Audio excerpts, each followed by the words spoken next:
గంట ప్రభావం కలుగును గాక. చేరి వచ్చిన ప్రతి ఒక్కరికి ప్రభువైన యేసుక్రీస్తు నామములో ఒకసారి మనము లూకాసు వార్త 21వ అధ్యాయం తెరుద్దాం.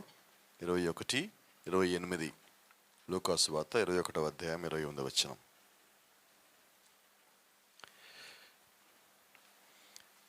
ఇవి జరుగును ఆరంభించినప్పుడు మీరు ధైర్యం తెచ్చుకొని మీ తలెత్తుకొనుడి, మీ విడుదల సమీపించుచున్నదే నన్ను. ఆమేన్. ప్రార్థన చేసుకుందాం. పరిశుద్ధుడా, జీవం గల దేవాధిపతి నాయన, యొక్క సాయంకాల సమయంలో నీకు ప్రియ బిడ్డల మధ్యలోకి ఈ రీతిగా నడిచి రావడానికి నువ్వు ఇచ్చిన మహాకృపను బట్టి నీకు వందనస్తమై ఉన్నాం ప్రభువా. నీ యొక్క వాక్యాన్ని, నీ యొక్క చిత్తమని మా మధ్య నెరవేర్చమని ప్రాధాయపడుతున్నాం. మేము ఉన్న స్థితి, మేము ఉన్న స్థానం, మేము ఉన్న కాలం మాకు బయలుపరి ఏ రీతిగా మేము అడుగులు ముందుకు ఇవ్వవలసిన్నామో, ఏ రీతిగా నిన్ను చేరవలసిన్నామో, ఏ రీతిగా ప్రభా మా యొక్క విశ్వాసము, మా యొక్క ప్రార్థనను పెంపొందించుకొని వస్తున్నామో మాకు దయచేయండి ప్రభా. ఈ దినం మాకు కావాల్సిన విశ్వాసం మాకు అనుగ్రహించమని, నీ రాకడి కొరకు మమ్మల్ని ఆయత్తపరచమని, సిద్ధపరచమని ప్రాధాయపడుతూ ప్రభువైన యేసుక్రీస్తుని నామములో ప్రార్థిస్తున్నాం. ఆమేన్. God bless you. అందరం కూర్చుందాం. Praise the Lord. ఆమేన్. ఇంకోసారి అందరికీ గాడ్ బ్లెస్ యు. అందరికీ ప్రైజ్ ది లార్డ్. ఈరోజు తారీఖు ఎంత? వినబడలేదు, గట్టిగా చెప్పండి. ఏ నెల? ఏ సంవత్సరం? నిన్నటికి ఈరోజుకి ఏం మారింది? ఏం మారలా. ఎవరు మారిందా? అయితే దేవుడు మన నుంచి ఒకటి అడుగుతున్నాడు, మార్పు కావాలి అంటున్నాడు. అంతకుమించి ఆయన ఏం అడగటలా. ఇప్పుడు క్యాలెండర్ అయిపోయింది, క్యాలెండర్ తీసి ఇంకోటి పెడతాం, అంతకన్నా ఇంకెవరు మార్పు ఉందా? మళ్ళీ ఏమీ లేదు. నిన్న ఎలాగుందో అలాగే ఉంది. నిన్న తెచ్చుకున్నాం, ఈరోజు తెచ్చుకుంటాం, రేపు తెచ్చుకుంటాం. నిన్న అలిగాం, ఈరోజు అలుగుతాం, రేపు అలుగుతాం. ఇదే కదా అయిపోయింది జీవితం. అని దేవుడు అంటున్నాడు, మీ కాలం ఏంటో మీరు తెలిస్తే మీ సొంత విషయాలు పక్కన పెడతారంటున్నాడు. మనం జీవించే కాలం మీద మనకు తెలిస్తే మన సొంత విషయాల్లో పక్కకు పోయి దేవుడి విషయాల్లో బలం పొందుకుంటాం. ఎందుకని మిగతా అన్ని విషయాల్లో మనం అలా ఉంటున్నామంటే, దేవుడి విషయాల్లో బలం పొందుకొనక, వాక్య విషయాల్లో కానీ మనం బలం పొందుకున్నామంటే, లోక విషయాల్లో మన బలహీనలం, కోపంలో మన బలహీనలం, అలకలో మన బలహీనలం, ఉద్రేకంలో మన బలహీనలం, ఇంకొకరి గురించి తప్పుగా చెప్పడంలో మన బలహీనలం. ఎప్పుడు నువ్వు దేవుడిలో బలంగా ఉంటావు. ఆమేన్. కాబట్టి ఈరోజు మనకు కావాల్సింది ఏంటంటే, దేవుళ్ళలో నేను బలం పొందుకోవటం అంటే వాక్యంలో బలం పొందుకోవటం. వాక్యంలో బలం పొందుకోవటం అంటే బైబిల్లో ఒక మాట ఉంది, నా మాటలు మీ యందు, మీరు నా యందు. ఆయన మాటలు మన లోపల ఉంటే మనకి బలం అండి. ఆయన నిమిత్తం మనం ప్రార్థనలో ఉంటే అది మనకు బలం. కాబట్టి ఈ సంవత్సరము అంటే, ఈ సంవత్సరం ఒక్క సంవత్సరం కోసం చెప్పట్లా, నేను జీవితకాలానికి మాట్లాడుకుందాం. ఏంటి జీవితకాలం సంబంధించిన మాట అంటే, ప్రార్థనలో మనం బలం పొందుకున్నామండి. నాకు తెలిసి అన్నిటికన్నా గొప్పది అదే. రాత్రి అందరం చెప్పుకున్నాం కదా, 12 గంటలు దాటాక ఏం చెప్పుకున్నాం ఒకరికొకళ్ళం? అంతకుముందు సంవత్సరం ఏం చెప్పాం? ఏంటి తేడా? ఈ హ్యాపీలు ఎక్కువసేపు ఉండవండి, అవునా? ఇక్కడ మీరు అందరూ ఉన్నారు, కోప్పడు మాకండి. పెళ్ళైన వాళ్ళు అందరూ నా మీద. పెళ్ళిళ్ళు అందరు ముఖాలు ఎలాగుంటాయి? పెళ్ళి జరిగేటప్పుడు 10 ఏళ్ళు అయ్యాక ఆ పెళ్లి రోజున ఆ పెళ్లి మండపంలో ఇద్దరు ఒకళ్ళ పక్కన ఒకళ్ళు నుంచొని ఫోటో దిగడానికి చాలా ఇష్టపడతారు. 10 ఏళ్ళు అయ్యాక వినబడలేదు నాకు.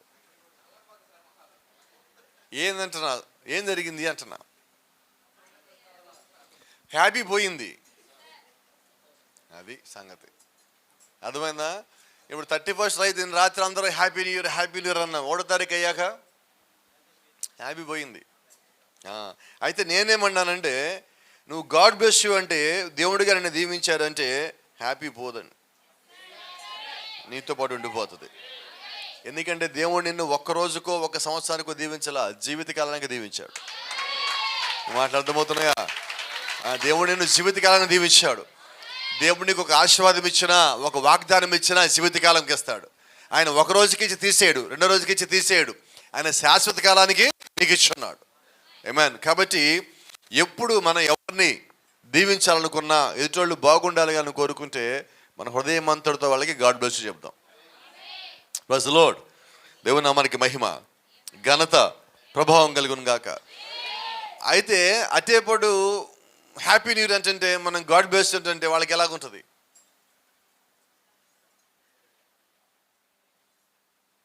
Happy Christmas, God bless you. Merry Christmas, God bless you. Happy new year, God bless you. అటు నుంచి వాళ్ళు ఏం చెప్పినా ఇటు నుంచి గాడ్ బ్లెస్ చేయబోతుంది. అంటే నువ్వు వాడిని ఎంతసేపటికి ఏమంటున్నావు అంటే దేవుణ్ణి దీవించును గాక. వాళ్ళు ఏ ఆలోచన కలిగి ఉండని, నిన్ను తిట్టని, నీ గురించి విమర్శించని, తప్పుగా చెప్పని, చెడగొట్టని, ఏం చేయని, నీవు మాటలో నీ నోట్లో నుంచి వాళ్ళని దీవించేపో. ఆమేన్. నాకు తెలిసి బైబిల్లో యేసుక్రీస్తు ఒక మాట చెప్పాడు, మిగతా వాళ్ళు కాదు, యేసుక్రీస్తు చెప్పిన మాట ఒకటి ఉన్నది. ఆయన చెప్పిన మాట ఏంటంటే, నీకు ఎవరి మీద కోపం ఉంటే ఏం చేయమన్నాడు? చదవట్లేదు బైబిల్, ఎప్పుడో మానేలా మనం. యూట్యూబ్ వచ్చాక మానేలా బైబిల్ మనం. పొద్దున్న పూట వంట చేసేటప్పుడు, బయటికి వెళ్ళినప్పుడు, పొలంలోనో ఆటోలోనో మనం పాలుగా ఆడియో పెట్టుకుని వీడియో పెట్టుకుని వింటున్నాం, కానీ బైబిల్ ఎక్కడ చదువుతారు? ఎప్పుడు మానేలేదా? బైబిలే తర్వాతే ఏదన్నా కూడా, ఎవడు ప్రసంగమైన బైబిల్ తర్వాతే. బైబిల్ కన్నా ఎవరు ఎక్కువ కాదు మనకి. అది యేసుక్రీస్తు ఏమన్నాడంటే, నీ శత్రువును కూడా నువ్వు పిలిచి ఏం పెట్టమన్నాడు? భోజనం పెడితే ఏం చేసినట్టు? వాడిని ఎత్తి మీద నిప్పులు పోసినట్టు అన్నాడు.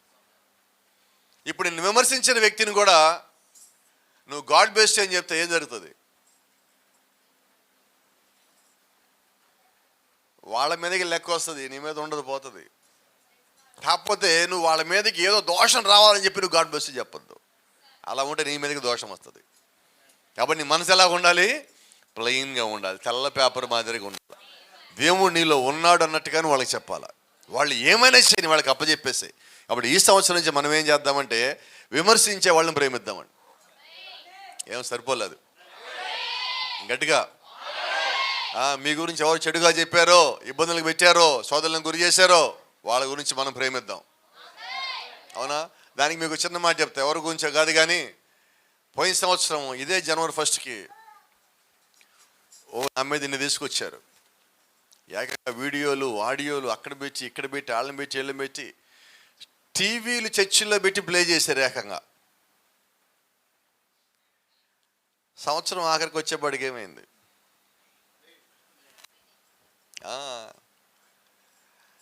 అంటే మనం ఎలాగ ఉండాలంటే, చూడండి, ప్రాఫిట్ ఒక మాట చెప్తాడు, నువ్వు వాక్యానుసారంగా ముందుకు పోతావు అంటే నీకు వ్యతిరేకంగా వచ్చిన సంగతి దేవుడు చూసుకుంటాడు, నువ్వు చూసుకోక్కర్లేదు అన్నాడు. అయిపోయా. ఇప్పుడు నేను పోయి వాళ్ళని తిడితే వాళ్ళకి నాకు తేడా లేదు. ఇప్పుడు దేవుడు నాతో పాటు ఉన్నాడని నమ్మితే, నేను వాక్యానుసారంగా ఉన్నానని నమ్మితే దేవుడు నా పని చెయ్యాల. అంతేనా? కాబట్టి ఈ సంవత్సరం ఏం చేద్దాం?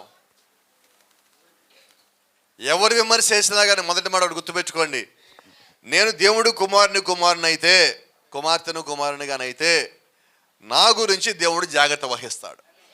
ఆయనకి అప్పచెప్పుకుందామని. నువ్వు ఎప్పుడైతే దేవుడికి అప్పచెప్పుకున్నావో, దేవుడి విషయంలో నువ్వు సమర్పణ కలిగి ఉన్నావో, దేవుడు చెప్పింది పూర్తిగా నమ్మున్నావో, అప్పుడు దేవుడు నిన్ను ఆయన స్వాధీనంలోకి తీసుకుంటాడు. అప్పుడు నీవు నీ స్వాధీనంలో ఉండవు, నువ్వు దేవుడి స్వాధీనంలోకి వస్తావు. నువ్వు ఎప్పుడైతే దేవుడి స్వాధీనంలోకి వచ్చావో, నీ కన్నులు లోకం చూడని సంగతులు చూస్తాయి. నీ విశ్వాసము అదృశ్యంగా ఉన్న వాటిని చూస్తుంది. ఆమేన్. నీ కన్నులకి కనబడనివి కనబడతా ఉంటాయి, నీ చెవులకి మానవులకి వినబడిన సంగతులు నీకు వినబడతా ఉంటాయి. కారణం ఏంటంటే, దేవుడు నీతో మాట్లాడుతున్నాడు, దేవుడు నీకు చూపిస్తున్నాడు, దేవుడు నీతో పాటు ఉన్నాడు. నీ జీవితంలో ప్రత్యేకించి జరగబోయే వాటి దేవుడు నీకు కనుపరిచేవాడై ఉంటాడు. ఎప్పుడు నేను లోకం చెప్పే వినకుండా నా పని నేను దేవుడి నిమిత్తం చేసుకుంటా పోతున్నప్పుడు, ఇప్పుడు దేవుడు నాకు తోడుగా ఉండాలి. నాకు కావాల్సిన బలము లోకం నుంచి రాదండి. నాకు కావాల్సిన బలము, శక్తి, ప్రభావము, జ్ఞానము అన్నీ దేవుడి నుంచి రావాలి. నాకు తెలిసి బైబిల్లో ఒక వ్యక్తి ఉన్నాడు, మనం అంత గొప్ప వాళ్ళతో పోల్చుకోలేము, కానీ నాకు తెలిసి ఆయన పేరు ఏంటంటే నోవాహు. మీకు అందరికీ కూడా తెలుసు. ఆశ్చర్యం ఏంటంటే, నోవాహు నిజమైన నూతన సంవత్సరం చూశాడు. మనమందరం చూసిన నూతన సంవత్సరాలు వేరు, నోవా చూసిన నూతన సంవత్సరం వేరు. Praise the Lord. ఏంటి నూతన సంవత్సరం అంటే? సమస్తము నూతన పరచబడుట, సమస్తము. ఇప్పుడు దేవుడు మనకి ప్రతి ఒక్కరికి ప్రతి సంవత్సరం ఒక దయాకిరీటం ఇచ్చాడు, అవునా? బైబిల్ ఏముంది దాని గురించి? నూతన సంవత్సరం దయాకిరీటము నీకు ఇవ్వబడిను. ఇప్పుడు దేవుడు ఇచ్చాడు నూతన సంవత్సరం దయాకిరీటం, అంటే అంత ముందుది తీసివేసి దేవుడు కొత్తది ఇచ్చాడు, అవునా? అంత ముందు లోపల లేదు, ఇప్పుడు కొత్తది నువ్వు కలిగి ఉన్నావు. ఇప్పుడు కూడా దేవుడు ఏం కోరుకుంటున్నాడంటే నీకు నూతన హృదయాన్ని ఇవ్వాలని కోరుకుంటున్నాడు. రెండోది బైబిల్లోకి మాట ఉంది, కీర్తనలో నుంచి, యెహోవా కొరకు ఎదురు చూసేవారు ఏ బలం? ఏంటి నూతన బలం అంటే? ఇంతకుముందు ఉన్నది కాదు, దాని స్థానంలో నూతన బలం పొందుకుంటున్నావు, అంటే ఇంకా ఎక్కువ శక్తిని పొందుకుంటున్నావు అని. ఏమాన్ అంటే దేవుడు ఒక ఆశీర్వాదం కిందగా నువ్వు వస్తే నువ్వు ఎటువంటి స్థితిలో ఉంటావంటే అంతకు ముందు కన్నా కూడా ఉన్నతమైన స్థితిలోకి, ఉన్నతమైన స్థానంలోకి, ఉన్నతమైన బలం పొందుకునే వ్యక్తిగా ఉంటావు. ఏమాన్ పాత నిబంధనలో ఒక వ్యక్తి ఉన్నాడు, కాలేబు అని. మీ అందరూ ఏమంటారు ఆయన గురించి? వాడు ఐగుప్తు నుంచి కనానుకు వచ్చిన తర్వాత ఒక 5 ఏళ్ళు గడిచిపోయింది. యెహోషువ పరిపాలనలోకి వచ్చాడు, యెహోషువ నడిపిస్తున్నాడు. అప్పుడు వాళ్ళతో మాట్లాడిన తర్వాత కాలేబు అంటున్నాడు, యెహోషువ ఇదిగో నాకు ఆ కొండ కావాలి ఇవ్వు అన్న. కాలేబు, కొండతో నీకేం పని? కాదు, నేను ఐగుప్తు నుంచి మన బయటకు వచ్చినప్పుడు దేవుడు మోషేతో ఏం చెప్పాడు అంటే నాకు ఆ కొండ ఇవ్వమని చెప్పాడు, ఇప్పుడు నాకు ఆ కొండ ఇవ్వు అన్నాడు. అయితే యెహోషువ అంటున్నాడు, అక్కడ పెద్ద పెద్దోళ్ళు ఉన్నారు, ఆజానుబాహులు ఉన్నారు, వాళ్ళతో నువ్వు యుద్ధం చేయలేవు, వాళ్ళు ఎటువంటి వాళ్ళు నీకు తెలీదా? కాలేబు అంటున్నాడు, యెహోషువ నీ వయసు నా వయసు ఒకటే. ఐగుప్తులోంచి బయలుదేరేటప్పుడు నా వయసు 80 ఏళ్ళు, ఇప్పుడు 85 సంవత్సరాలు. ఐగుప్తు నుంచి బయలుదేరినప్పుడు నేను ఎట్టి బలం కలిగి ఉన్నానో ఈరోజు అదే బలం కలిగి ఉన్నాను. ఐగుప్తు నుంచి బయలుదేరినప్పుడు ఏ బలం ఉందో ఇప్పుడు అదే బలం ఉన్నా. అయితే అని అంటున్నాడు, ఎందుకు నీకు ఇంత బలం ఉందంటే అని అంటున్నాడు, నేను పూర్ణ మనసుతో, నా పూర్ణ ఆత్మతో, పూర్ణ వివేచనతో నేను దేవుడి వెంబడించేదని. నేను ఒక్క క్షణం కూడా దేవుడిని విడిచిపెట్టలా. ఏమా ఎవరు నూతన బలాన్ని పొందుకుంటారు? గట్టిగా చెప్పాలా? పూర్ణ మనసు, పూర్ణ బలము, పూర్ణ ఆత్మ అన్ని సంపూర్ణంగా ఉండి దేవుణ్ణి వెంబడించిన వాడు ఎవడైతే ఉన్నాడో వాడు ఎప్పుడు నూతన బలాన్ని పొందుకుంటాడు. Praise the lord. కాబట్టి ఇప్పుడు నూతన బలం ఎక్కడ ఉందంటే నీ లోపలే ఉంది. నువ్వు దేవుడు వెంబడించే దానిలోనే బలం ఉన్నది, అవునా? చూద్దాం, కోపడు మాకు నా మీద రాత్రి. చాలామంది సంఘంలో ఒక్కొక్క రోజు ఎలా ఉన్నాయంటే భుజాలు ఇలాగ ఉంటాయి, ఇట్లా నడుస్తాం. సమస్య రాగానే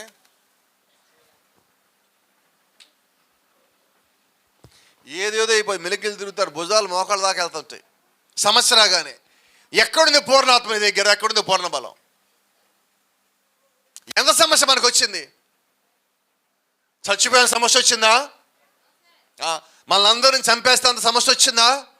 మరి ఎందుకు భుజాలకు ఎందుకు దిగుతున్నాయి? వెంబడిచ్చావా పూర్ణంతో? పూర్ణాత్మ వెంబడిచ్చావా? నువ్వు పూర్ణ మనసు పూర్ణాత్మగా వెంబడిస్తే నీ భుజాలు ఎప్పుడు అలాగే ఉంటాయి.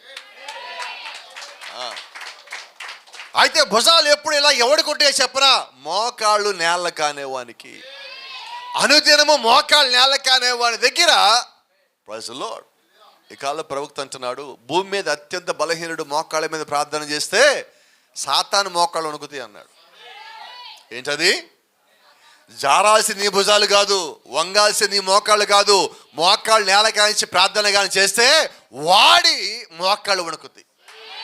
నీకు దేవుడు అంత శక్తినిచ్చాడు, అంత బలమునిచ్చాడు. ఒక చిన్న మాట మీ అందరూ చెప్తాను. నీ కుటుంబంలో బలహీనత వచ్చినప్పుడు నువ్వు కన్నీరు కాచడం కన్నా, ఇతరుగా సంగతి చెప్పడం కన్నా ప్రార్థనలో మోకాళ్ళ మీద దేవుడికి దగ్గరగా వెళ్ళు. నువ్వు ఎవరికి చెప్పొద్దు, చెప్పాల్సిన పని లేదు. నువ్వు దేవుడిని చాలు. నువ్వు దేవుడికి ఎంత దగ్గరగా వస్తే సమస్యను దూరంగా పారిపోతుంది, శోధన దూరంగా పారిపోతుంది, వ్యాధి పారిపోతుంది, బాధ పారిపోతుంది, ఇబ్బంది పారిపోతుంది, కన్నీరు కూడా పారిపోతుంది. ఇప్పుడు చెప్పనా? అప్పుడు నువ్వు హ్యాపీలు గీపులు చెప్పాల్సిన పని లేదు. నీ దుఃఖమును ఆనంద బాష్పాలుగా మార్చేవాడు మన మధ్యలో ఉన్నాడు. ఆమేన్. నీ విశ్వాసము ఆయన మీద పెట్టు, నీ బలము ఆయన మీద పెట్టు, నీ కన్నులు ఆయన వైపు తిప్పు, నీ చెవులు ఆయనకి ఇవ్వు, నీ నోరు ఆయన మాటలు మాత్రమే వచించాలి. అప్పుడు కదా నీ బలం బయటకు వచ్చేది. ఎక్కడ దేవుని స్తుతించాలంటే నువ్వు సంఘానికి వచ్చి ఆహా నేను పాట పాడా, ఆహా చప్పట్లకు వచ్చా, ఆహా కళ్ళు మూసుకున్నా కాదు. శ్రమల మధ్యలో, శోధనల మధ్యలో, తుఫాను మధ్యలో, కన్నీటిలో, బాధలో, మంచం మీద పడున్నప్పుడు, నువ్వు లేవని స్థితిలో ఉన్నప్పుడు అప్పుడు దేవుడిని స్తుతించు, అప్పుడు దేవుడిని మేపచ్చు, అప్పుడు గెలపచ్చు. ఎప్పుడు స్తుతించాల్సిన దేవుణ్ణి.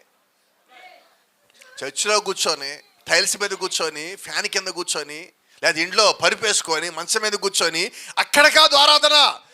నీవి శోధన సమయంలో, నీ వేదన సమయంలో, నా పక్కన ఎవరు లేరనుకున్నప్పుడు, దేవుడు ఉన్నాడని నమ్మినప్పుడు, ఆయన శక్తిని చూడాలని కోరుకున్నప్పుడు, ఆయన బలము చూడాలని కోరుకున్నప్పుడు,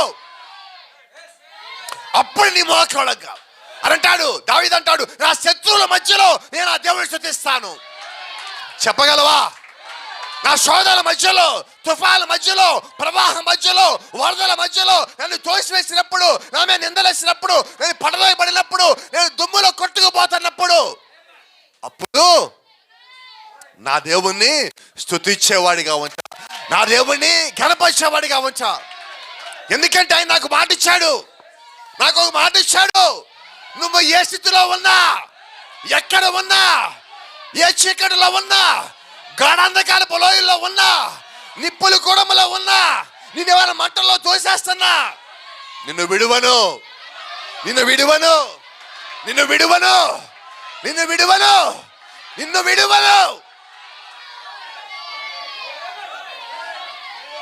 ఆయన ఇచ్చిన మాట గంట కాదు, ఆయన ఇచ్చిన మాట జనవరి 1 కాదు, ఆయన ఇచ్చిన మాట డిసెంబర్ నుంచి 25 కాదు, ఆయన ఇచ్చిన మాట 2025 సంవత్సరానికి కాదు, నీ జీవిత కాలానికి ఇచ్చాడు,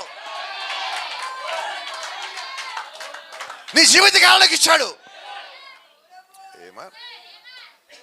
ఏం తీసుకోవాలి ఇప్పుడు మనం?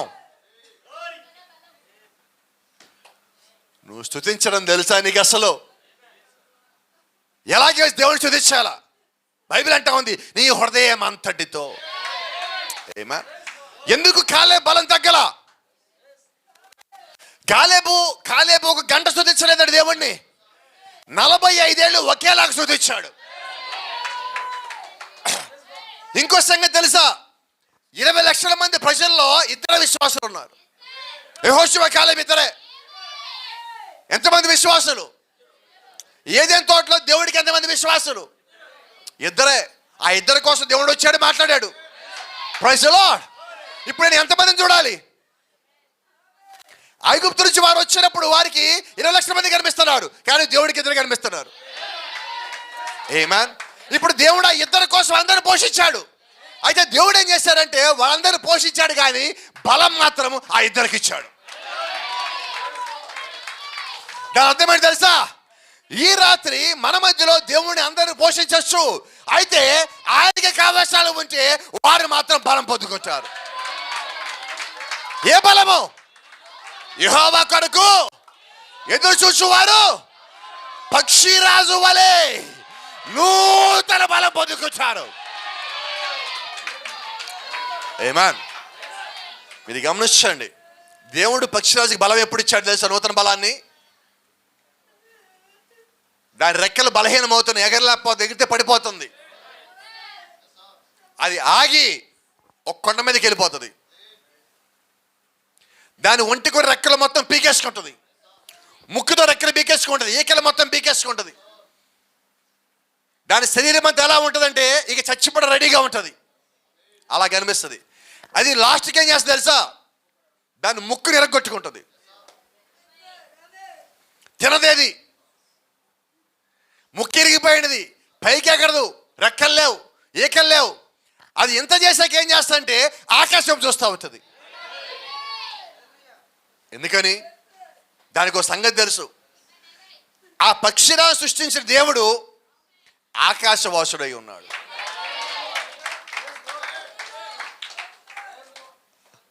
అది ఇప్పుడు ఏం చేస్తుందంటే దేవుడు నాకు నూతన బలం ఇస్తాను ఎదురు చూస్తున్నది. కానీ మిగతా పక్షులు వచ్చినాయి, కాకులు వచ్చినాయి, గద్దలు వచ్చినాయి, డేగలు వచ్చినాయి, భూమి మీద చిన్న చిన్న పక్షులు మొత్తం వచ్చినాయి. అవి అంటున్నాయి, నీ పని అయిపోయినది, నీకు బలం లేదు, నీ రెక్కలు చూడు ఎలాగైనాయో, నీ ఈకలు లేవు, నీకు ముక్కు లేదు, నువ్వేం తింటావు, నీ జీవితం చూడు పాడైపోయింది, అలాగే అయింది, నువ్వు తప్పు చేసావు, పాపం చేసావు, చెడిపోయావు. లోకం అనాల్సింది మొత్తం అనేసింది, నువ్వు వినాల్సింది వినేసావు. అయితే పక్షిరాజు అంటుంది, వాడికి దేనికి సమాధానం చెప్పాల, అది దేవుని స్తుతిస్తుంది. దానికి నమ్మకం అన్నది, నన్ను సృష్టించిన దేవుడు నేను కోల్పోయిన బలాన్ని మళ్ళా నాకు తిరిగిస్తాడు. నేను కోల్పోయిన బలం నాకు తిరిగిస్తాడు. నీకు సంగతి తెలిసే, రాత్రి దాని ముక్కు ఇరిగిపోయిన తర్వాత దానికి రెక్కలు మళ్ళా ఇంకా రాటల్లా. అయితే దాని ముక్కు మళ్ళా కొద్ది కొద్దిగా పెరుగుతున్నది, దాని ముక్కు కొద్ది కొద్దిగా పెరుగుతున్నది, దాని రెక్కల్లో ఈకలు కూడా కొద్ది కొద్దిగా పెరుగుతున్నాయి. అది రెక్కలు చూసుకుంటుంది. ఆ రెక్కలు పరిపూర్ణమయ్యే సమయానికి దీనికి ముక్కు పూర్తిగా పెరుగుతుంది. ఏమన్ సంసోను ఢిల్లీలో ఒళ్ళో పడుకున్నాడు, మొత్తం గుండు చేశారు. ఢిల్లీలో సంసోను అప్పచెప్పింది, గుండు చేయగానే బలం మొత్తం పోయింది. శత్రులు పెట్టుకొని కళ్ళు బీకేశారు. ఇప్పుడు సంసోను ఎవరు? ఒకప్పుడు సంసోను ఎవరు? బలవంతుడు, 7 జళ్ళ ఉన్న వ్యక్తి, దేవుడి చేత ఎన్నిక చేయబడ్డాడు, ఇజ్రాయెల్ న్యాయాధిపతి. కానీ ఇప్పుడు బలహీనుడు, బలం పోయినవాడు. అదే సంసోను దేవుడిని ఒక మాట అడిగాడు,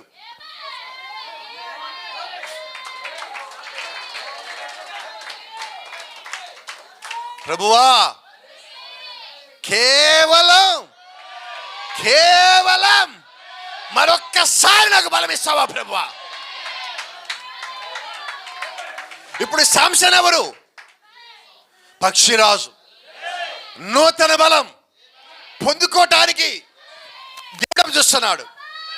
అయితే పక్షిరాజు ముక్కెర కొట్టుకున్నది, రేఖలు మొత్తం పీకేయబడ్డాయి.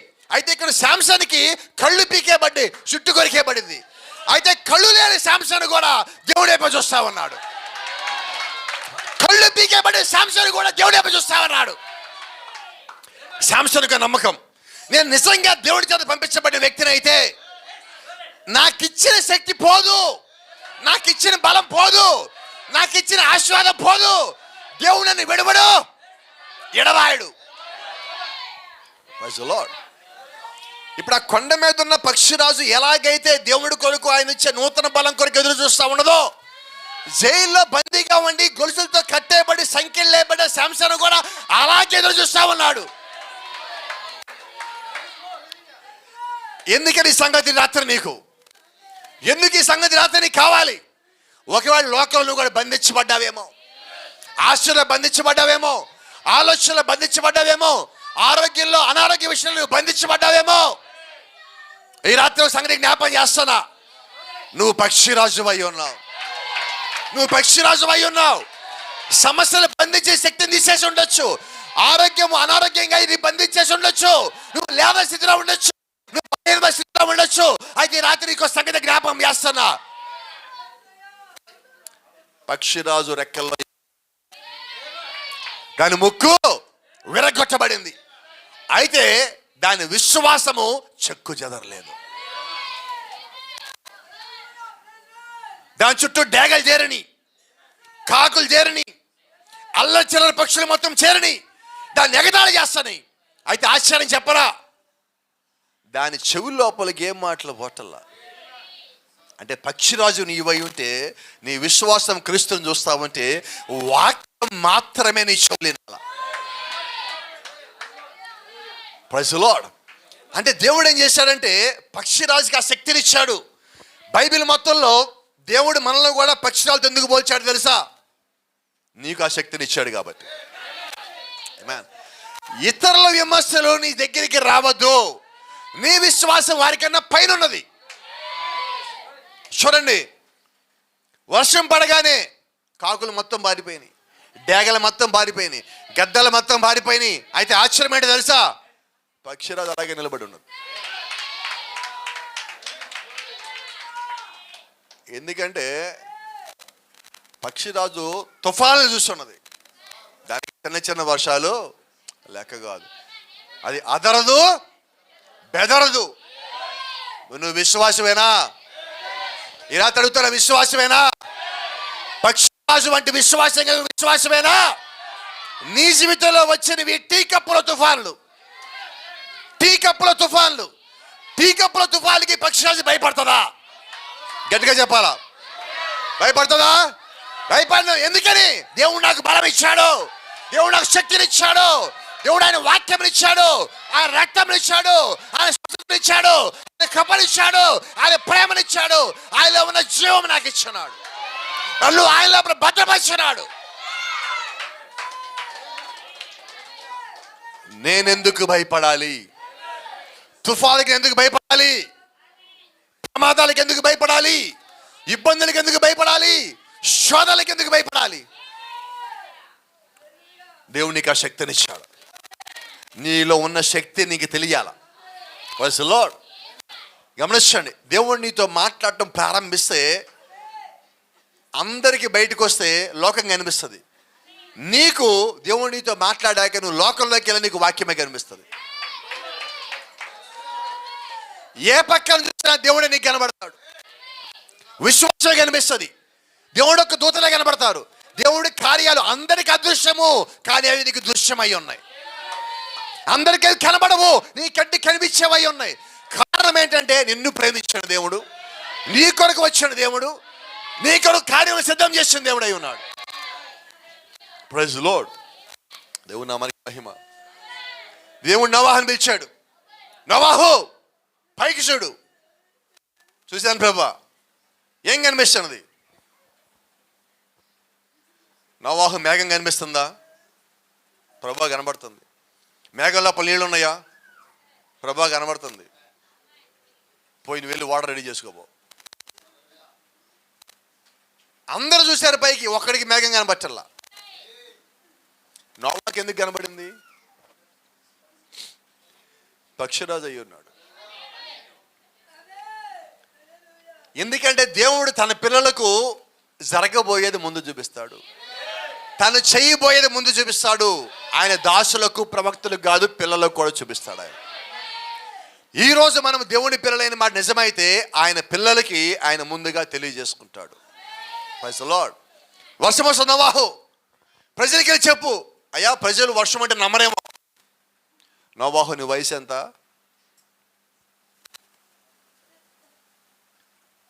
అయ్యా 600 ఏళ్ళు. నోవాహు వయసు ఎంత? వర్షం వచ్చే సమయానికి ఆయన వయసు 600. Praise the lord. 600 సంవత్సరాలు నోవాహు వర్షం ఎప్పుడని చూసావా? చూడలేదు. మరి వర్షం వస్తాడని నమ్ముతావా? నమ్ముతాను. ఎందుకని? ప్రభువా చెప్పింది నువ్వు కదా. ఈరోజు మన విశ్వాసం ఎలా ఉండాలి? ఈరోజు 2000 సంవత్సరాల నుంచి అన్ని సంఘాలు వాక్యం గురించి మాట్లాడుతున్నాయి. అయితే పరిశుద్ధాత్మను పొందుకున్నారా అంటే సమాధానం లేకపోయా. పొందుకున్నాడు కాదు, దాని గురించి చెప్పేవాడే లేకపోయా. మరి మన సంగతి ఏంటి? నోవాహు దేవుణ్ణి చూడాలంటే దేవుడు ఆత్మ కలిగి ఉండాలి. ఈరోజు మనం దేవుణ్ణి చేరాలంటే దేవుడు ఒక ఆత్మ మనం కలిగి ఉండాలి. దేవుడు ఒక ఆత్మ మనం కలిగి లేకుండా దేవుణ్ణి చేరలేము. Praise the lord. అందుకే అంటాడు ఆయన, ఆరాధన ఎలాగ చేయాలి? ఆత్మతోనూ సత్యముతో. ఆయన ఆత్మ కలిగి ఉండాలి, ఆయన ఒక వాక్యం కలిగి ఉండాలి. అప్పుడు నువ్వు ఆరాధన చేయాలి. ఆ ఆరాధనలో దేవుడు కనబడతాడు. ఆమేన్. చూడండి, ఈ లోకమందున్న ప్రజలకు ఇంతవరకు పరిశుద్ధాత్మ ద్వారా తిరిగి జన్మించని దాని గురించే ఎరుగకున్నారు. పరిశుద్ధాత్మ అనేది ఉన్నదని, దాన్ని పొందుకోవాలని, తిరిగి జన్మించాలని అని తెలియకుండానే 2000 సంవత్సరాల సంఘాలు ఉన్నాయి. మేము మా చర్చికి వెళ్తాం, వస్తాం, మాకు క్రిస్మస్ ఉన్నది, మాకు ఈస్టర్ ఉన్నది, మాకొక గుడ్ ఫ్రైడే ఉన్నది, మాకు 40 దినాలు ఉపవాసాలు ఉన్నాయి. ఇవన్నీ బాగానే ఉన్నాయి. అదే పరిశుద్ధాత్ముడు అన్న సంగతి నీకు తెలుసా? అయ్యని లేకుండా ముచ్చట్లు ఎందుకు? దేవుడు నిన్ను భూమి మీద పంపించింది పండగలు చేయమని కాదు, ఆత్మను పొందుకోమని. కానీ లోకం ఏం చేసింది? ఆత్మ లేని సంఘాలు మొత్తం పండగలు చేయడం బిగించేసినాయి. నాకు ఎప్పటికీ ఆశ్చర్యమే, వాళ్ళే కళ్ళు వెలిగిస్తారు, వాళ్ళే ఆరిపేస్తారు. ఏంటది?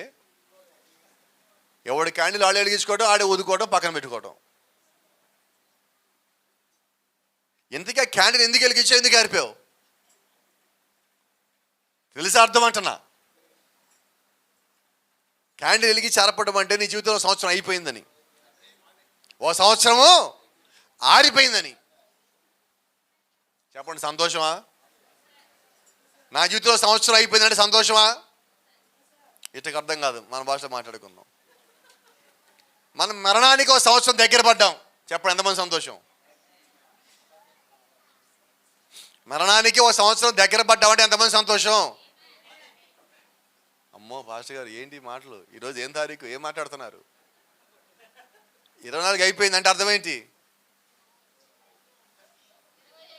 24 అయిపోయిందని అర్థం ఏంటి చెప్పనా? మనం బతికే కాలంలో సంవత్సరం ఆరిపోయింది. ఇప్పుడు బలం తెచ్చుకుందామా? చెయ్యి పైకి లేవట్లే పాస్టర్ గారు. ఓ భుజాలు కూడా జారిపోయింది సగం. మేము నూతన సంవత్సరం సంతోషపడ ఇదేంటి? ఎందుకు నూతన సంవత్సరం నేను చేసుకోవాలి చెప్పనా? పోయిన సంవత్సరం సరిగా లేను, అది సరిచేయటానికి నాకు ఒక సంవత్సరం ఇచ్చావు ప్రభువా. అంతేనా? నేను సరిగా జీవించలా, తప్పు చేశా, పాపం చేశా, తప్పించుకున్నా, అయినా నన్ను ప్రేమించావు ప్రభువా. అయినా దీవించావు, అయినా ఆస్వాదించావు, అయినా కృపించావు, అయినా చూపించావు, అయినా మరో సంవత్సరం ఇచ్చావు. కాబట్టి ఈ సంవత్సరము మరింత యథార్థంగా ఉంటాను ప్రభు, మరింతగా లోబడతా, మరింతగా కట్టుబడతా, మరింతగా ప్రార్థిస్తా, మరింతగా విశ్వాసంగా ఉంటా. లోకం జోలికి పోకుండా, నా ఆలోచన చెప్పినట్టుగా చేయకుండా, నీ వాక్యాన్ని ముందు పెట్టుకొని, నీ వాక్యము నా పాదములకు దీపమై ఉన్నది. ఈ క్యాండిల్ ఊదుకోవటం, వెలిగించడం, ఊదుకోవడం, వెలిగించడం, ఊదుకోవడం, ఆర్పుకోవటం. అయితే నీ వాక్యము నా పాదములకు దీపమై ఉన్నది. ఏ దీపము? ఆరిపోని దీపమై ఉన్నది. అది నువ్వు ఊదిన ఆరదు, నీ శత్రువు ఊదిన ఆరదు, అపవాది ఊదిన ఆరదు. అది దేవుని యొక్క వెలుగై ఉన్నది, వాక్యపు వెలుగై ఉన్నది. దేవుడు ఇచ్చిన వెలుగు, దేవుడు నీకు ఇచ్చిన కృప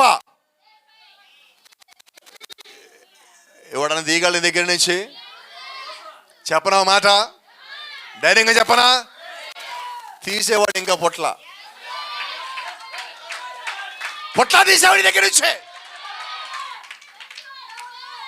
నీ విశ్వాసము నిన్ను పుట్టించిన వాడి మీద పెట్టితే, నీ ఆలోచనలు ఆయన మీద పెడితే, నీ ప్రార్థన ఆయన నిమిత్తమై ఉంటే, అపవాది నిన్ను ఒక్క అంగుళం కదపలేడు.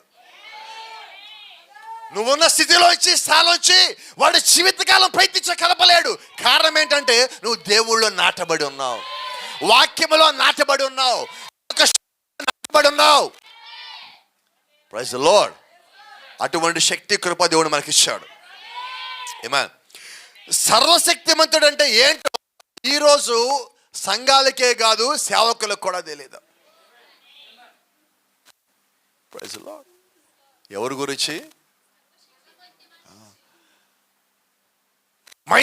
All mighty God. సర్వశక్తిమంతుడు అంటే సంఘాలకు, సేవకులకు తెలియట్లా. ఎందుకంటే తెలిస్తే సేవ అనేది సంపాదన కాదని తెలుస్తుంది. ఎప్పుడైతే సేవ సంపాదన అనుకున్నాడో వాడికి సర్వశక్తిమంతుడు తెలియదని అర్థం. సర్వశక్తిమంతుడు నీకు ఇచ్చేది సంపాదన కాదు, ఆశీర్వాదము. సర్వశక్తిమంతుడు ఇచ్చేది డబ్బు కాదు, ఆయన యొక్క కృప అయి ఉన్నది. సర్వశక్తిమంతుడు నీకు ఇచ్చేది పేరు ప్రఖ్యాతులే కాదు, అని ఇచ్చేది ఏంటి తెలుసా? పరిశుద్ధాత్మ అయి ఉన్నది. నువ్వు ఆయన ఎరగవలసి ఉన్నావు.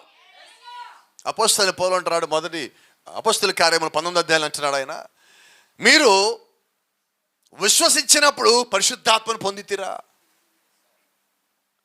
ఈరోజు మనము ఎదుటి సంఘంలో కనిపిస్తే ఏమన్నావు? నువ్వు బాప్తిజం తీసుకున్నావా? ఏ నామం తీసుకున్నావు? ఆ తప్పు, ఈ తప్పు అంటున్నావు. అయితే పౌలు గారు ఏమంటున్నాడు? నువ్వు బాప్తిజం ఎలా తీసుకున్నా కాసే పక్కన పెట్టు, నువ్వు ఆత్మను పొందుకున్నావా ముందని చెప్పు. ఎందుకని? ఆత్మను పొందుకున్నాడు వాక్యానుసారంగా మారతాడు. నువ్వు వాక్యమే ఎరగని వాడికి, ఆత్మే తెలియని వాడికి నువ్వు ఎంతసేపు వాదించి అని చెప్తావు. పౌలు అంటలేదా, మీరు విశ్వసించినప్పుడు పరిశుద్ధాత్మను పొందుకున్నారా? అప్పుడు వాళ్ళేమన్నారు? పరిశుద్ధాత్ముడు నాన్న సంగతే 2000 సంవత్సరాల తర్వాత అదే సమాధానం మనకి.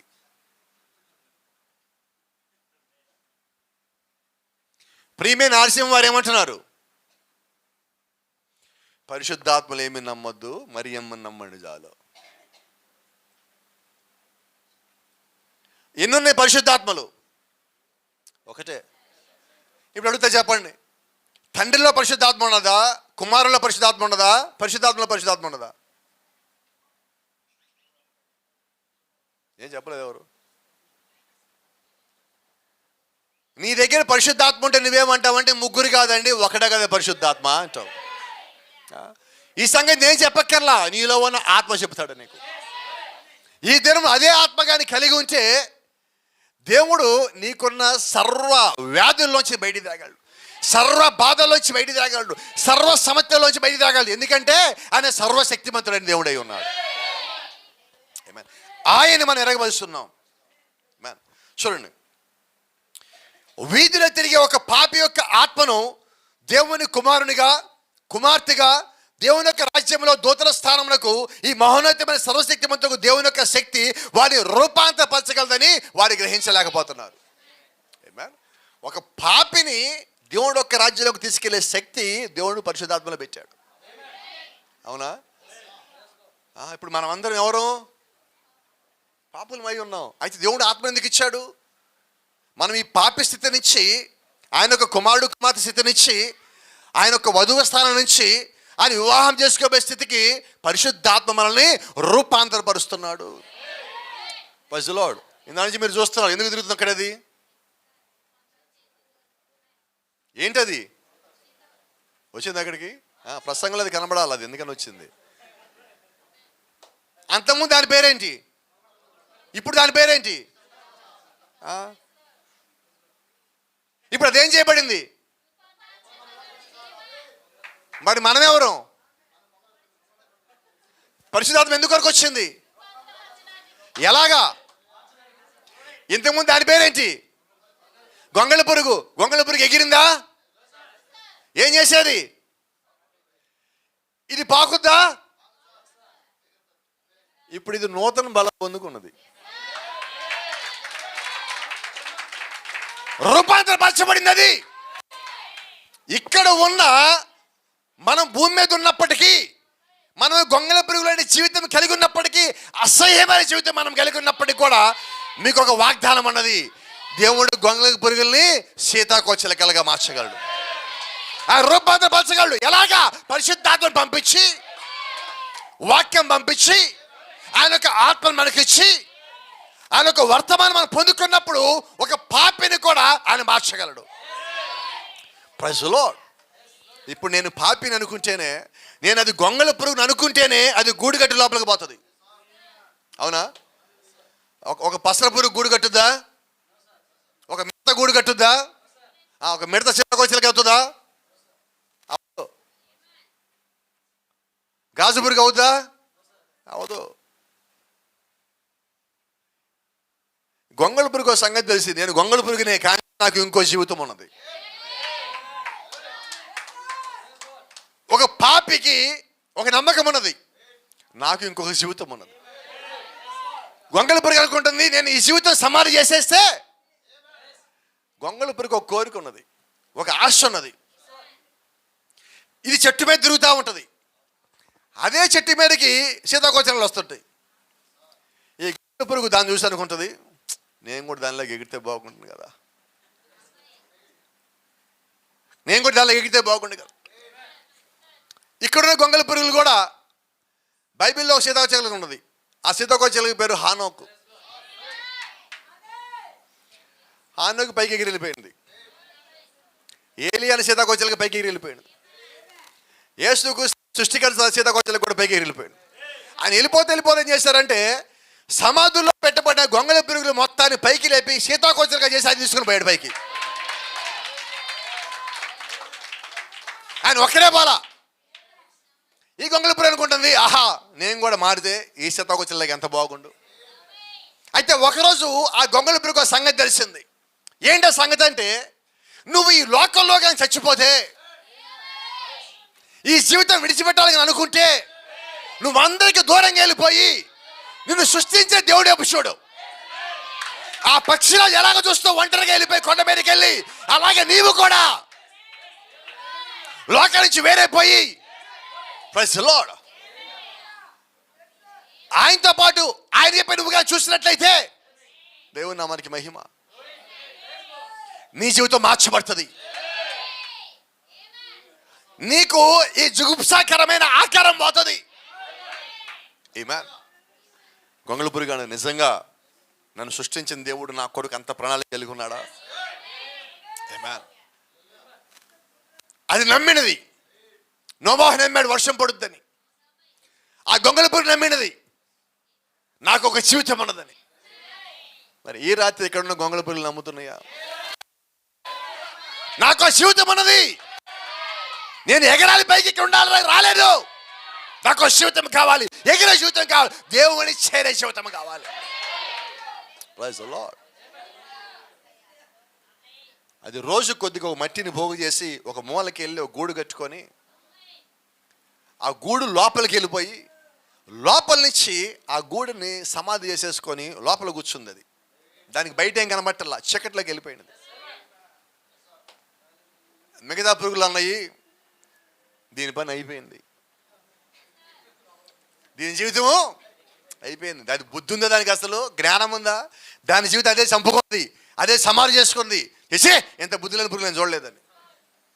అయితే లోపలికి వెళ్ళిపోయిన ఆ పురుగుకు ఒక ఆలోచన ఉన్నది. యెహోవా కొరకు ఎదురు చూచువారు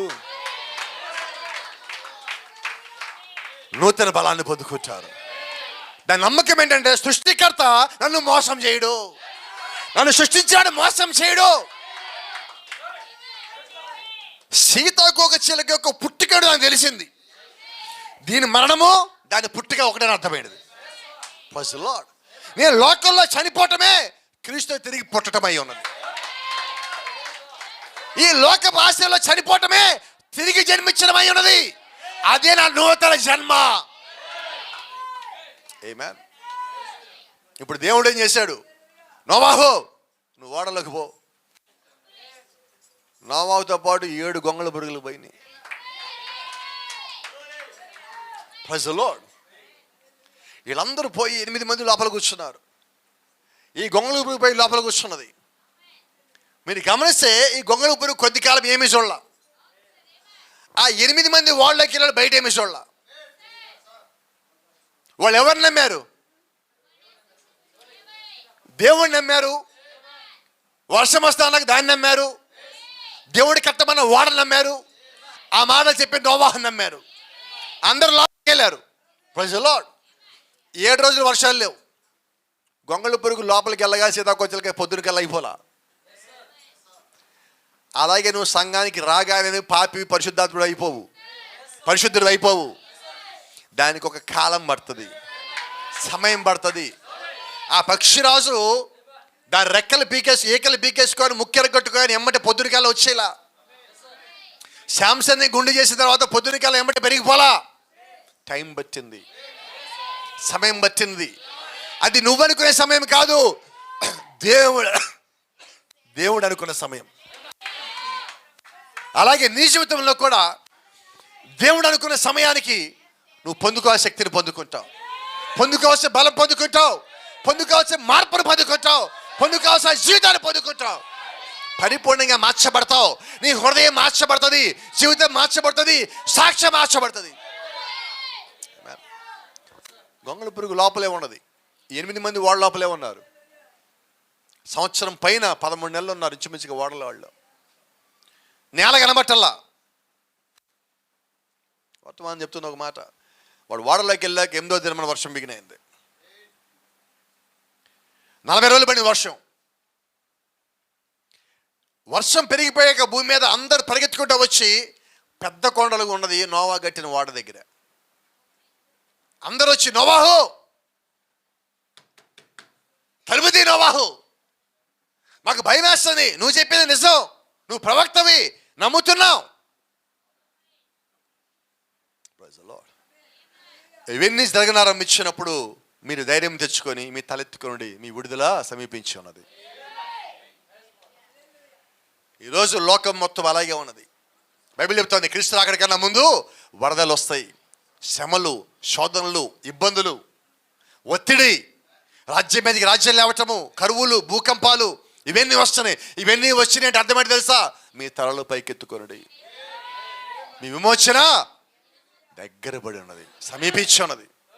వీళ్ళు లోపలికి వెళ్ళి కూర్చున్నారు, బయటంతా ఎలాగున్నది? ఒత్తిడి, ఇబ్బంది, శోధన, వేదన, కన్నీరు, చచ్చిపోతాం, భయం. ఇంత భయం మధ్యలో లోపల నిశ్చయంగా ఉంది సార్. బయట అందరూ టెన్షన్ పడుతుంటే నోవాహు వాళ్ళు ఎలాగున్నాడు? దేవుళ్ళో ఉన్నవాడికి టెన్షన్లు ఉండవు. ఎందుకంటే నీ ఒత్తిడి మొత్తం ఆయన తీసుకున్నాడు, నీ ఇబ్బంది ఆయన తీసుకున్నాడు, నీ బాధ ఆయన తీసుకున్నాడు, నీ పాపం ఆయన తీసుకున్నాడు, నీ అతిక్రమం ఆయన తీసుకున్నాడు, నీ మరణం ఆయన తీసుకున్నాడు, నీ సమాధి ఆయన తీసుకున్నాడు, నువ్వు వెళ్ళాల్సిన పాతాళం ఆయన తీసుకున్నాడు, అన్నీ ఆయన తీసుకున్నాడు. అయితే ఆయన నీకేమి ఇచ్చాడు తెలుసా? ఆయనలో ఉన్న జీవము నీకు ఇచ్చాడు, ఆయనలో ఉన్న బలం నీకు ఇచ్చాడు, ఆయనలో ఉన్న శక్తి నీకు ఇచ్చాడు, ఆయనలో ఉన్న ఆత్మ నీకు ఇచ్చాడు, ఆయన యొక్క వాగ్దానం నీకు ఇచ్చున్నాడు. ఇది నా బలం కాదు, ఆయన నాకు ఇచ్చిన ఆయన బలం. నోవాహు లోపల ఉన్నారు. వర్షం వచ్చి కింద నోవాహు ఓడనికి వచ్చింది, వర్షపు నీరు, ఓడ ఊగుతూ ఉన్నది. చూడండి, ప్రాఫిట్ అంటున్నాడు, ఆ ఊగుతున్న ఓడని దేవుడు 2 చేతులతో పట్టుకున్నాడు. ఎందుకంటే ఓడ తిరగబట్టడానికి లేదు. నీ జీవితం అనే ఓడ కూడా, నీ జీవితం అనే ఓడ కూడా కదులుతుంది, ఉయ్యేలాగా ఊగుతుంది. అయితే దేవుణ్ణి బట్టి మీకు మాట చెప్తున్నా, అది తిరగబడదు. ఒడిదుడుకు రావాలి, ఇబ్బందులు రావాలి, అలలు రావాలి, వాడని తాకాలి, వాడ కొట్టుకుపోతానికి భయం రావాలి. అయితే లోపల ఉన్నవాడు వాడని కట్టమన్న వాడి మీద విశ్వాసం ఉంచాలి.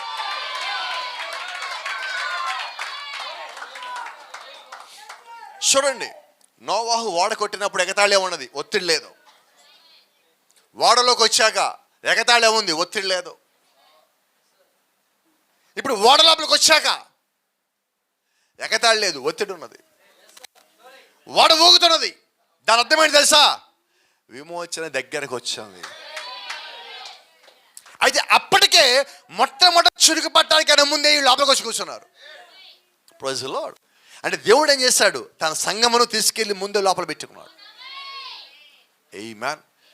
అంటే దేవుడు ఒక ఆలోచన నీవు కానీ ఉంటే, నువ్వు దేవుడు చెప్పినట్టుగా నువ్వు నడిస్తే, ఆ శ్రమలకన్నా ముందు దేవుడిని పక్కన పెట్టేవాడిగా ఉన్నాడు, నిన్ను ఎత్తి పెట్టేవాడిగా ఉన్నాడు. నీకు రావాల్సిన దేవుడు ముందే చూస్తున్నాడు కాబట్టి నీకు అన్నీ ముందుగా చెప్పున్నాడు. ఆమేన్. బయట అందరూ ఏడుస్తున్నారు, లోపల వాళ్ళు ఏమంటున్నారు? మేము దేవుడి వాక్యాన్ని నమ్మాం కాబట్టి సరిపోయింది, కానీ లేకపోతే మా జీవితం కూడా అంతే కదా. లోపలికి వెళ్ళే గొంగళి పురుగు మాత్రమే, నాకు మిగతా గొంగళి పురుగుతో సంబంధం లేదు. నేను వాళ్ళ మధ్యలో ఉండొచ్చు, వాళ్ళతో పాటు ఉండొచ్చు, నేను వాళ్ళగా చెత్త, దరిద్రము, చండాలం తినొచ్చు, పనికి మాలిన వ్యర్థమైన చెత్త మీద తిరిగి ఉండొచ్చు. అయితే లోపల ఇంకో జీవం ఉన్నది.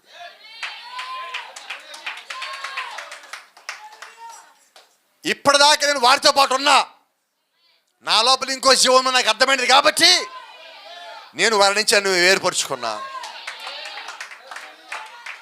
నోవాహు వాడలో ఉన్న వాళ్ళు కూడా ఈ జలప్రలయం వచ్చి మొత్తం కొట్టుకుపోతే మేము కూడా కొట్టుకుపోతాం. కాబట్టి మనం వారితో ఉండొద్దు, మళ్ళీ వేరుపరుచుకుందాం. పక్షిరాజు బలం పోయినప్పుడు అది మిగతా పక్షుల నుంచి తాను వేరుపరుచుకుంటుంది. మూలకి వెళ్ళిపోయింది, పక్కకి వెళ్ళిపోయింది, ఒక చోట కూర్చున్నది. గొంగళ పురుగు పక్క వెళ్ళిపోయింది, గూళ్ళలోకి వెళ్ళిపోయినది. పక్షిరాజు కొండపైకి ఒక రాయి దగ్గరికి వెళ్ళిపోయి ముఖ్యాల కొట్టుకొని ఈగలు మొత్తం బిగేసుకుని దేవుడు ఎప్పుడు చూస్తున్నది.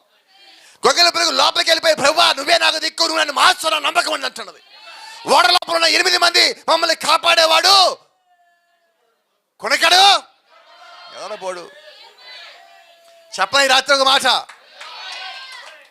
ఇజ్రాయేల్ ఏలువాడు కొనకడు. చెప్పడం ఇంకో మాట, సైదాపురాన్ని ఏలువాడు, ఎర్రజంగా ఏలువాడు, నాయుడిపాలెం ఏలువాడు, తిప్పిరెడ్డిపాలెం ఏలువాడు,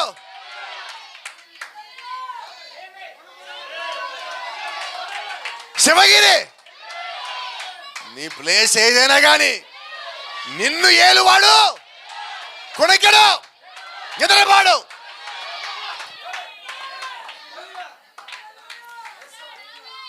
ఇవి జరుగునారంభించినప్పుడు మీరు ధైర్యం తెచ్చుకొని, శ్రమలు వచ్చినప్పుడు ధైర్యం తెచ్చుకొని, శోధనలు వచ్చినప్పుడు ధైర్యం తెచ్చుకొని, దేవుడి విషయం వచ్చినప్పుడు ధైర్యం తెచ్చుకొని, నువ్వు దేవుడి కొరకు రోషంగా నిలబడినప్పుడు లార్డ్ యెహోవా కొరకు ఎదురు చూసేవాడు. ఇప్పుడు లోపల ఓడ మొత్తం ఊగుతా ఉంటే అందరు నోవాహును చూస్తున్నారు. అయ్యా నీ మాట బట్టి వచ్చాం కదా అని. నోవాహు బయట చుట్టానికి ఏమీ లేవు. ఎలీషా గారు కట్టినట్టుగా కిటికీలు తలుపులు లేవు ఆ వాడకి. పైన ఒకటే ఉన్నది. పక్షిరాజు పైకి చూస్తుంది కొండ మీద కూర్చొని. ఇక్కడ ఓడలో ఒక పక్షిరాజు ఉంది, దాని పేరు నోవాహు. ఒత్తిడి వచ్చింది, శ్రమ వచ్చింది, శోధ వచ్చింది, ఓడ ఊగిపోతుంది. ఈయన కూడా పైకి చూస్తామన్నాడు. యెహోవా కొరకు చూసేవారు నూతన బలం ఆయన చేతులు చాపి ఓడలు పట్టుకున్నాడు. ఆమేన్. నోవాహు అంటున్నాడు ప్రైజ్ ది లార్డ్. ఓడల వాళ్ళు కూడా దేవుడిని స్తుతిస్తా ఉన్నారు.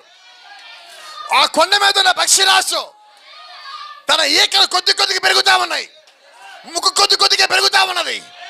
ఆ పక్షిరాజు అంటున్నది praise the Lord, praise the lord.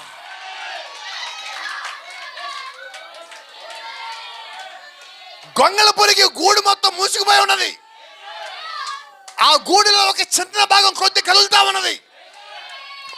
ముందు యాంటీనా లాగా 2 తోకలు బయటకు వచ్చాయి. ఇలాగా అది చిన్న కానీ బయటపడి చూస్తుంది, మొత్తం బయటికి రాలా. బయటంతా అలాగే ఉన్నది. ఇది చీకట్లో ఉన్నది, అది మారిందని తెలియటల్లా. కానీ 2 దానికి ముందున్న యాంటీలాగా బయటికి పెట్టి అంటుంది ప్రైజ్ ది లార్డ్.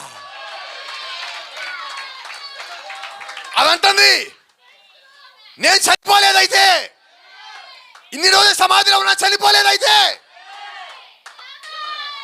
13 నెలల తర్వాత నోవాహు పావురం బయట పంపించాడు. ఆ పావురం బయటకు వచ్చి ఒలీవ చెట్ల మొక్క కొమ్మ దుబ్బుకొని వచ్చింది. అయితే నోవాహు అంటున్నాడు అయితే జలప్రాయం తగ్గిపోయిందన్నమాట. నేను కొత్త సంవత్సరం చూస్తాను, నూతన సంవత్సరం చూస్తాను. గొంగళ పురుగు అనుకుంటుంది ఇది కదా నాకు నూతన సంవత్సరం అంటే, ఇది కదా నాకు దీవెనంటే. ఆ పక్షిరాజు ముక్కు పెరిగ కట్టింది, ఇప్పుడు కదా నూతన బలం పొందుకున్నాను,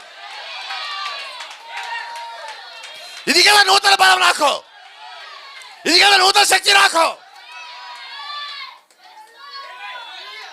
ప్రైజ్ ది లార్డ్.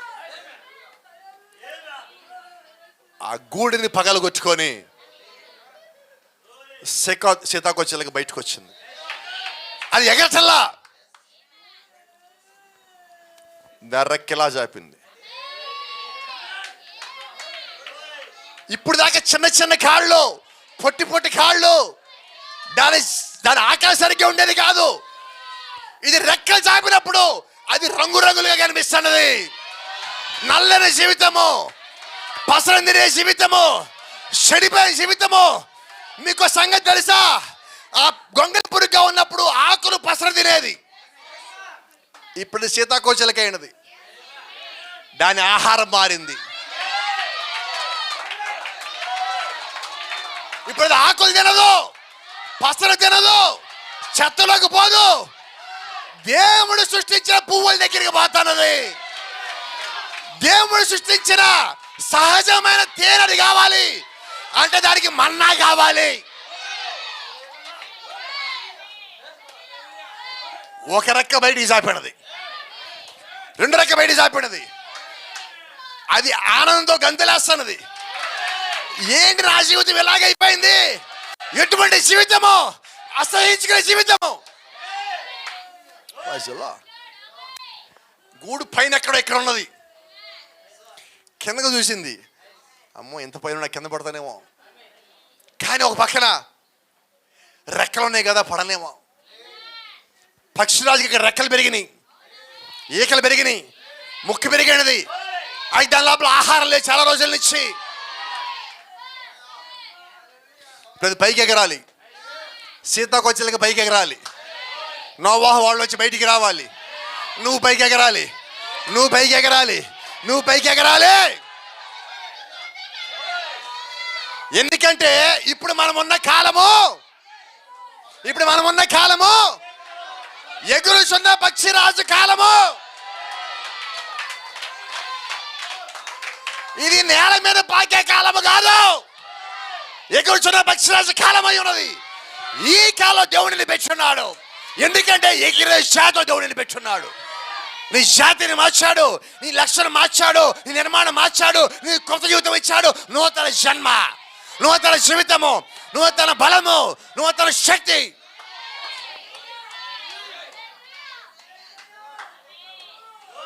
గొంగళి పురుగు చాలా రోజులు లోపల ఉన్నదేమో, అదేమి తెల్ల ఉపవాసంలో ఉన్నది. పక్షిరాజు కొండ మీద ఉపవాసంలో ఉన్నది. ఇక్కడ గూళ్ళో సీతాకోచలకు ఉపవాసంలో ఉన్నది. హల్లెలూయా. అయితే ఆశ్చర్యం ఏంటో తెలుసా? పక్షిరాజు బలం తగ్గల, సీతాకోచలక లోపలంతా ఖాళీగా ఉన్నది. దానికి పువ్వులు కనిపిస్తున్నాయి, అక్కడికి పోయి తినాలని ఉన్నది, ఆ తేనె తీసుకోవాలని ఉన్నది. కానీ ఈ సీతాకోచలక అనుకుంటుంది, అప్పుడే తింటాం ఎందుకులే, కాసేపు ఎగురుదాం. ఏం జీవితం జీవించాను ఇప్పుడు దాకా నేను. కాసేపు విశ్వాసాలు ఎగురుదాం, ప్రార్థనలు ఎదుగుదాం, దేవుళ్ళు ఎదుగుదాం. పశులో అప్పుడే వద్దులే, తినద్దలే. ఎక్కడికి పోద్ది? పువ్వులని నావే కదా, ఈ తేనెంత నా కోసమే కదా. పశులో మీరు గమనించండి, అప్పుడు దాకా నేల మీద చెట్లలో ఇక్కడి నుంచి ఇక్కడ దాకా పాకడానికి అరగంట బట్టి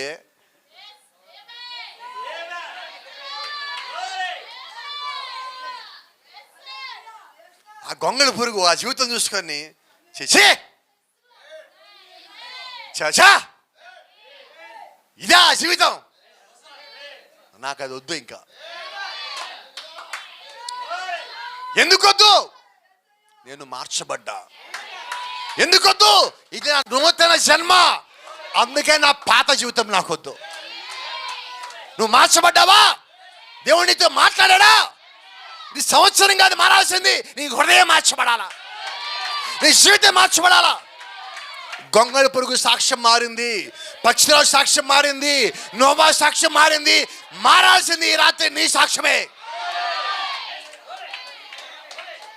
మారిందా? మారుతుందా? మారిందా? గొంగళి పురుగు కాదు, నీ లోపల సీతాకోచలకు ఉన్నది. నీకు ఇంకొక జన్మ ఉన్నది, ఇంకొక జీవితం ఉన్నది. దాని పేరు నూతన జన్మ, నూతన జీవితం. ఎగురుదామా? ఎంతెత్తు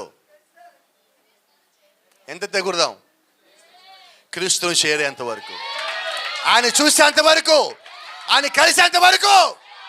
గాడ్ బ్లెస్ యు. మిమ్మల్ని దీవించును గాక.